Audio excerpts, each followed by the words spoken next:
what's that? Out in space is a station with a T-Rex face. Firing lasers and playing games and killing all those herbivores. Out beyond the atmosphere, he's collecting stuff and striking fear. Come on board and grab a beer for gameplay vids and retro cheer. T-Rex Space Station. So next up is a question by Down the Rabbit Hole. Actually, it's a list of questions. Firstly, he says, first off, what software do you use for editing your vids? Someday he'd like to add an intro like I have and things, and he's been researching good software for that. Since I moved over to the Mac, I've just used a stock Mac iMovie package, which can do pretty much most of the things that I want to do. It's a bit limited in that it can't do multiple PIPs, but that will do. And on the PCs, I use Cyberlink Power Director, which I've got a really old version, like version 11, which is okay, it can do the trick. When I look at some of the really professional videos, I kind of think, you know, that must be things like Sony Vegas and stuff, which I think is the way to go if you really want to make amazing videos. But for me, I think you can get by with Power Director, which was like not very expensive when I bought it, or even stock stuff. If you've got a Mac, then iMovie does the trick. In terms of making an intro and stuff, I could help you with that if you want to. Let me know. I'm always happy to help people making things on their channels and stuff. And I can always lend you some music to it as well, because I like making music for people's YouTube channels. Secondly, he asks, I'm glad to see you don't follow the tips and tricks YouTubers always say about making videos, such as put a 10-second preview of the video subject matter at the start. But do you think people giving these tips and tricks are onto something? This is a very good question, because when you start out on YouTube, you just ignore all that stuff. You want to do your own damn thing and find your own way. And channels that take those tips too seriously come across as a bit plastic, as though they're trying too hard, maybe a bit wooden. So on the whole, I do like watching channels that kind of just completely defy the rules and do whatever the hell they want. However, I think that there are some interesting and useful pointers that you can take from the YouTube Academy videos and the tutorial videos. I don't think that necessarily it means you're going to get popular by using them. I think that you get popular based on a sprinkling of luck, but mostly on whether people like your personality or not. And no matter how many slick YouTube tricks you use, that's not, you know, if your personality is not what people like, then, you know, it's not going to make any difference to you. However, I think that you can actually learn some really good stuff from those videos, and things, you know, actually you could see on my videos that I've used some of that stuff. So things like putting a preview before the intro so that people know what they're getting into. It's not a bad idea. You know, people take then a sort of mini preview and know whether they want to carry on watching, and it can be engaging. Other stuff is controversial, stuff like jump cuts. I always used to feel negative about jump cuts, but actually I've realised that people want to see the information quickly. They want to get through a video without too much umming and ahhing and swallowing and faffing and breathing maybe.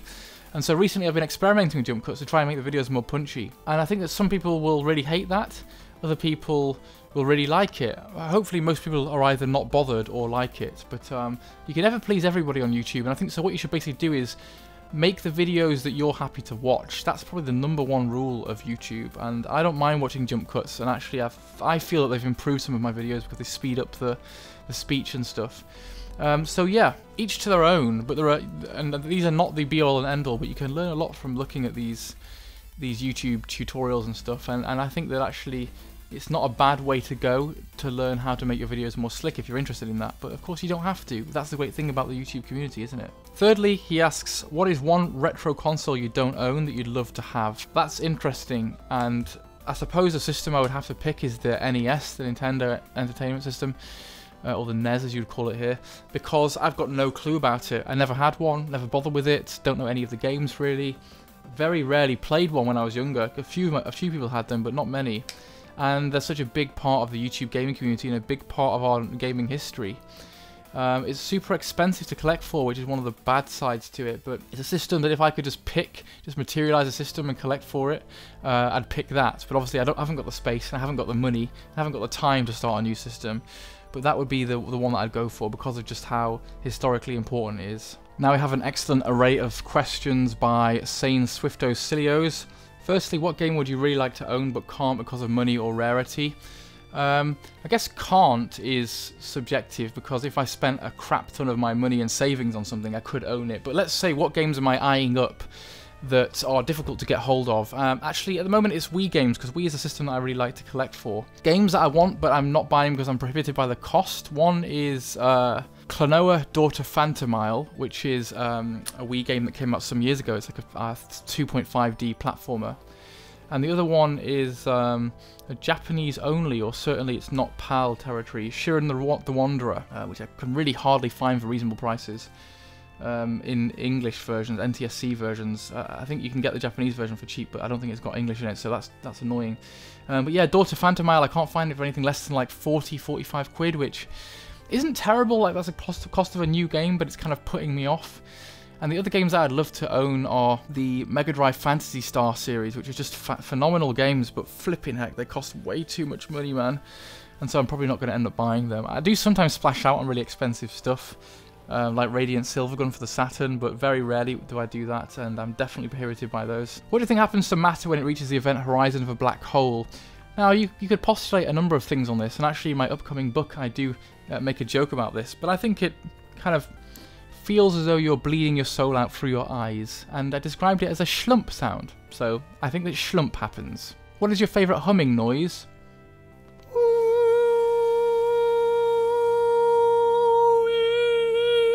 Are you aware that you have your hair on upside down? Yes, I am actually. What I thought I'd do is just, as long as the average amount of hair on my head and face was normal, then it wouldn't matter. People wouldn't notice the fact that I had nothing up here. So yeah, I just thought, law of averages, who gives a shit? What shade of orange do you think is the most offensive? Personally, I find all shades of orange offensive. It should be banned, it's weird, it's terrible, and certainly should never be worn. So yeah. Have you ever seen a naked ghost? No, I've not seen a naked ghost actually. They're always dressed exceedingly well. The last one was dressed with a cravat, he had a large pipe, and he wore a trench coat. So no, this thing sounds pretty rare to find one naked. And lastly, here's a question from Fixato. What 80s or 90s system would you still love to collect if you had the time, space, and money for it? I guess, you know, well, still love implies one that I used to have, but I think that actually the ones that I used to have I've pretty much got.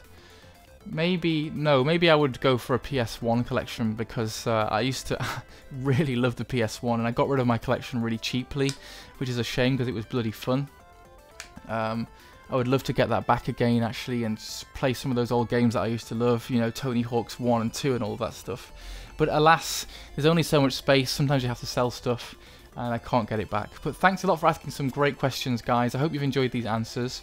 And actually, I might make this a regular feature on my channel. I think that I'll do this every few weeks. So if you have any more questions, please post them below. Take care, and I'll speak to you all soon. Bye.